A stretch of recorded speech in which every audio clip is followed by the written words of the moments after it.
Hello again everyone and welcome back to Skyblock News. I'm your host Derailious and today we'll be going over Spider Slayer Tier 5, which is the newest update that was on alpha yesterday and has gotten a bunch of day 1 changes. Before we begin, I just want to say, please make sure to like and subscribe down below as it really helps out the channel a lot. Ring the notification bell if you want to keep up to date with future videos, and use code RAIL on the Hypixel store for 5% off your order, as it's the best way to support the channel.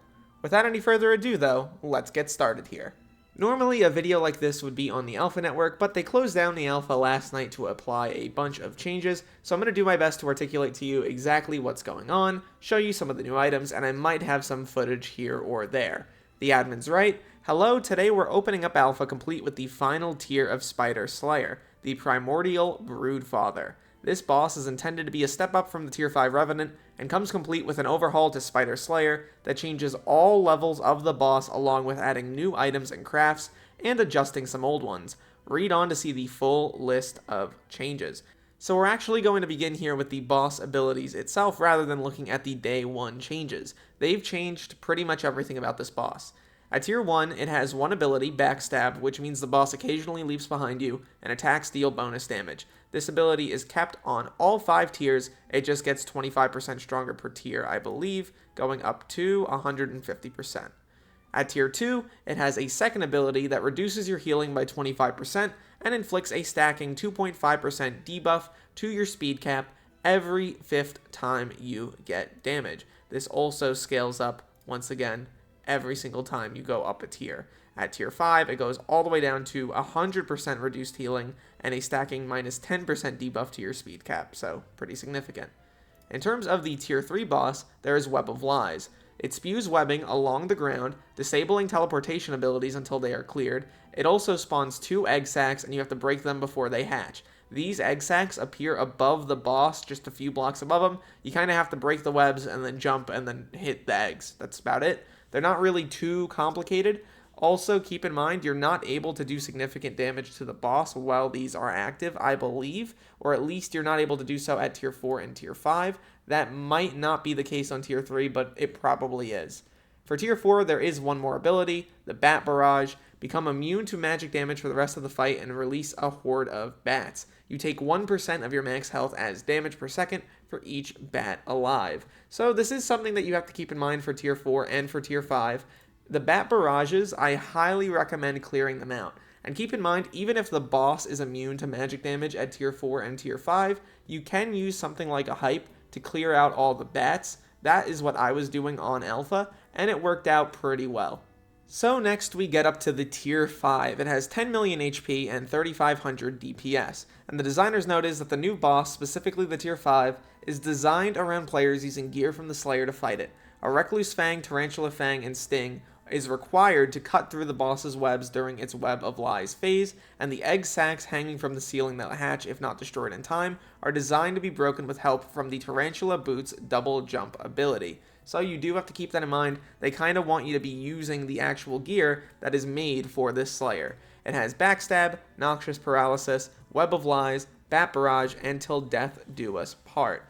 Basically what Till Death Do Us Part is a final stand. Once the boss initially dies, you get it down to 0 HP, it calls out to the Broodmother, who will fuse with the Broodfather, creating the primordial Brood. This Brood has double HP and damage of the original Broodfather, but can only use its passive abilities. So no more dealing with the eggs, no more dealing with the bats, it'll just passively damage you. You're just going to burst down that 20 million HP boss, and then you're done, that's it. While the boss may sound complicated at Tier 5, it really isn't. Backstab is not that much of a problem. Noxious Paralysis is a passive that's not too difficult to deal with. And for a Tier 5, the basics of the boss are that you get it down to 66% health, it does Web of Lies, and it does Bat Barrage. You get rid of the bats with your Hype, you jump in the air to break the webs, then you damage the boss to 33, you rinse and repeat for Web of Lies, and then you get the boss down to 0, and then you burst it down the other 20 million HP. It takes about 30 to 40 seconds on the first alpha from what I saw. That may be faster in future alphas, but overall it's not too terrible of an experience. It definitely doesn't feel ridiculously hard. If you have something like Crimson Armor, it also is not bad to use that for the boss. I didn't end up using the Tarantula Boot's double jump ability, I was just jumping in the air. You can use the double jump ability though if you want to, and I imagine it's not that bad. Next up, we have the new items. The admins write, please note that we are aware of how much Spider Slayer RNG meter XP some players have stockpiled over the years, and while we are not removing any RNG meter XP from players, we may not allow for new chase items to be redeemed in the meter for a little while after the update drops in order to prevent the market being flooded on day 1. Completely reasonable in my view. Let's go over Spider Slayer 6 items. There's the Tarantula Fang, which is the upgraded version of the newly revamped Recluse Fang, and it can be crafted at Spider Slayer 6. There's also the Vial of Venom, or the Festering Maggot if you are playing Zombie Slayer. This can be consumed up to 5 times, each time granting a permanent +1 crit damage or +1 defense for the Festering Maggot. They are rarely dropped from the Tier 4 and Tier 5 Spider and Zombie Slayer bosses upon reaching Spider and Zombie Slayer 6 respectively. I think this changed on the alpha. Vial of Venom gives you more damage against arachnal creatures, and Festering Maggot gives you more damage against undead. So I think those are actually better than what is implied here. Just flat crit damage and defense isn't really that big of a deal. The actual damage against those types of mobs is pretty neat. Next up at Spider Slayer 7, we have the Primordial Armor, which is an upgraded version of the newly revamped Tarantula Armor with higher base stats, buffed abilities, and gemstone slots. There's also the Mosquito Pet, which perks include buffing Pest Vinyls, Sugarcane Fortune, and a higher chance for the Primordial's ability to trigger, which will be looked at later on. A maxed out Mosquito currently gives 175 Sugarcane Fortune, which is pretty neat. The Shriveled Necklace is also something that you can earn. It's a necklace that grants Magic Find and Combat Wisdom while on the Spider's Den. There's the Ensnared Snail. This can be applied to a weapon with Bane of Arthropod 6 to increase it to level 7, which replaces the current Bane 7 books in the game. There's also the Tarantula Ring, which is every 10th melee hit on the same enemy, now deals plus 15% damage. Pretty nice. Next, there is the Primordial. It is a brand new legendary belt which gives the player a 1% chance to cocoon enemies upon killing them. Cocooned enemies will quickly hatch, allowing you to kill them again. This ability does not work in dungeons or on bosses and mini-bosses. They are further looking into it, allowing it to work on mini-bosses. The main issue is that the game is currently funky with what it defines as a mini-boss. The legendary Mosquito Pet has a perk that doubles this chance from 1 to 2%, and it's crafted from an item exclusive to the Tier 5 boss, and has a 0.014 drop chance. Pretty interesting. The admins further write, the Primordial Eye, which is used to craft this item, is the rarest drop of the Slayer excluding dyes. While they really like the item in concept, tying neatly into the main content themes of the Spider's Den, Bestiary, and Spiders, they are unsure of the severity of the meta shift this item may induce. If it ends up being BIS in too many areas, we will likely look to place some restrictions on it, making it only work on combat islands or having a cooldown. I don't know what they're talking about here. This item is not that ridiculous. I don't understand why they're treating it like it's the best item they've ever made. It is fine, it is interesting, but I don't think it's going to be that crazy. There's also Sting, which is an upgraded version of the Tarantula Fang. It always crits. Don't know why they care about that. You get a 100 crit chance so quickly. And it's crafted using several of an item exclusive to the Tier 5 boss. It has a 0.071% drop chance. Lastly, at Tier 9, we have the Tier 12 Tarantula Minion. No surprises here, it's a faster version of the Tier 11. It can be purchased from the bartender upon reaching Spider Slayer 9. You actually get an upgrade stone for this. Pretty neat. Next, we also have a bunch of other changes, and there's a lot here. Notably, Tarantula Armor has been changed around a little bit. They've made some adjustments to various base stats. Tarantula Chestplate now only gives partial immunity to healing reduction. Tarantula Leggings now buff the base stats of the Tarantula Pet by 50%. And they reduced the cost of Tarantula Boots ability from 40 to 20 mana. Pretty neat. For the Recluse Fang, they removed the Squash 'em ability. The weapon now deals 150% damage to spiders by default. They've also added Web Cutter, which allows you to clear the webs left by the Tarantula Broodfather. The recipe requires slightly less Tarantula Web as well. Pretty nice. They've also murdered Scorpion Foil in this update. Damage got reduced, strength got reduced, it got some vitality, which I guess is cool. They added a free combat gemstone slot, and they revamped Heartstopper. They removed the tickers and the charges. The ability cooldown is now 2 seconds, and the ability now heals for 75 HP and empowers your next hit for 250% damage. It can also now be dungeonized. The Mosquito Bow is now the Mosquito Shortbow. They've also revamped the Nasty Bite ability. You can trigger it on left click, spending 11% of your mana, and it shoots an arrow in front of you which deals plus 19% damage and heals you for double the mana spent. And they note here that the healing will likely get nerfed during the alpha, because that's probably pretty significant. They've also increased the amount of XP required to spawn Spider Slayer bosses. Tier 2 went from 600 to 650, Tier 3 went from 1000 to 1500, and Tier 4 went from 2k to 3k. The Spider Slayer mix-in now gives plus 15 crit damage, and Slayer sacks are now unlocked at Zombie Slayer 2, Spider Slayer 2, and Wolf Slayer 2, respectively. Alright. My absolute goat Icy made this alpha item spreadsheet as per usual, so we're able to go over all of the items here and see what they look like and what they do in game. The Shriveled Wasp is the item that you use to make the Sting and the Shrivel Necklace. It is a rare drop from Tier 5, shockingly enough. There's the Ensnared Snail. This can be used to upgrade the Bane of Arthropods, like enchant, by 1. Nothing too crazy there. There's the Primordial Eye, which you can use to make the Primordial Belt. And here is the Primordial Belt with its recipe. As you can see, it's 192 Soul String, 128 Tarantula Silk, 1 Primordial Eye, and 2 stacks of Enchanted Diamond blocks. It has the ability Forced Metamorphosis, which allows you to cocoon an enemy like we were talking about before. There's the Shriveled Necklace right here. This grants you 4 Magic Find and 2 Combat Wisdom while on the Spider's Den. 128 Soul String, 64 Tarantula Silk, and 1 Shriveled Wasp. There's the Scorpion Foil, as you can see here, that got kind of nerfed into the ground. It is seemingly a lot worse than it used to be. Here's the Mosquito Shortbow. Looks pretty good to me. I love the new Nasty Bite perk. It just looks great overall. Here's the Recluse Fang. Here's the Tarantula Catalyst, which got a new skin, I think, which looks pretty nice.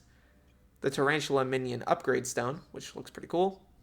And the Tarantula Ring Recipe. Every 10th melee hit on the same enemy deals plus 15% damage, costs 64 Tarantula Silk, 64 Soul String, 1 Tarantula Talisman, and 1 Digested Mosquito.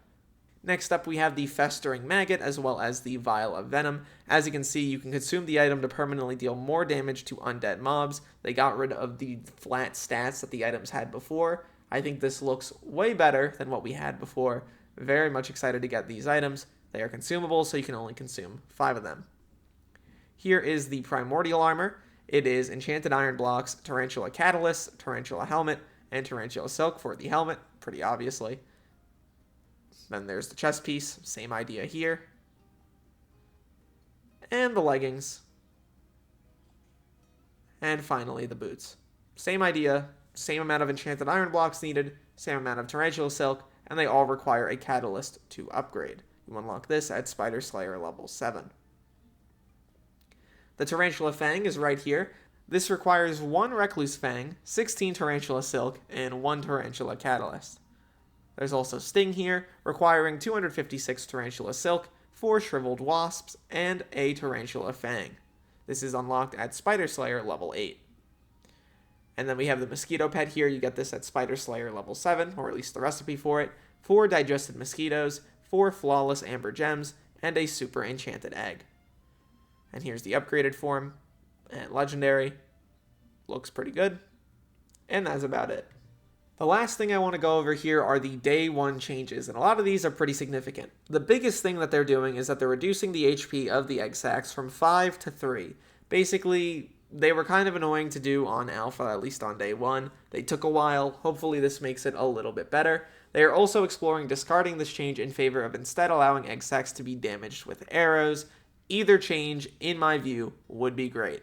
They're also raising the height of the egg sacs by a few blocks. They really want people to put on the tarantula gear. I don't think that's going to happen either way. Let's be real here. They also want to ensure that teleportation abilities are reinstated once the boss dies. It wasn't really working on alpha, which is kind of funny. They also want to allow a noxious paralysis to persist into the final phase. Pretty reasonable. It felt really easy to kill the boss the second time once it respawns with double HP and damage. It doesn't really do a lot of damage, so noxious paralysis sticking around would be totally fine. They want to remove boss immunity when hatchlings spawn. They also want to add some particles when the egg sacs spawn to draw more attention to them. They want to maintain boss access to backstab while in the final phase. and they want to adjust the Shriveled Necklace ability to be gain 10 Magic Find and 5 Combat Wisdom against Arthropod mobs, which is pretty neat. They also may change it from a necklace to a glove or a cloak. They also want to add distinctive sounds when a player damages an egg sac. Each time an egg sac is allowed to hatch, they wanted to increase the boss's damage stat by 25%. That's pretty cool. They fixed Tier 5 giving too few Toxic Arrow poison, increasing it to 64 always, and decreasing the amount given from the other tiers. They also want to add an attribute to the boss's extra drops that increases the proc chance of the primordial by 1 to 100%, so that would double it again. Pretty cool. They also want to rework the Mosquito pet's last perk to instead speed up pest traps, so I guess that gets rid of the primordial buff there. They want to remove the base magic find from the Mosquito now that it has no bestiary niche, and instead give plus 40 BPC. Pretty cool. They want to raise the cap of Mosquito pet's Sugarcane Fortune perk from 50 to 175. They want to adjust the Mosquito Shortbow recipe to include Scorpion Bow, and to also require 3 to 2 stacks of Tarantula Silk, so they want to remove a stack there. Pretty nice. They want to allow egg sacs to be affected by a player's swing range stat, so longer armed players may now reach the eggs from further away. That's a great change.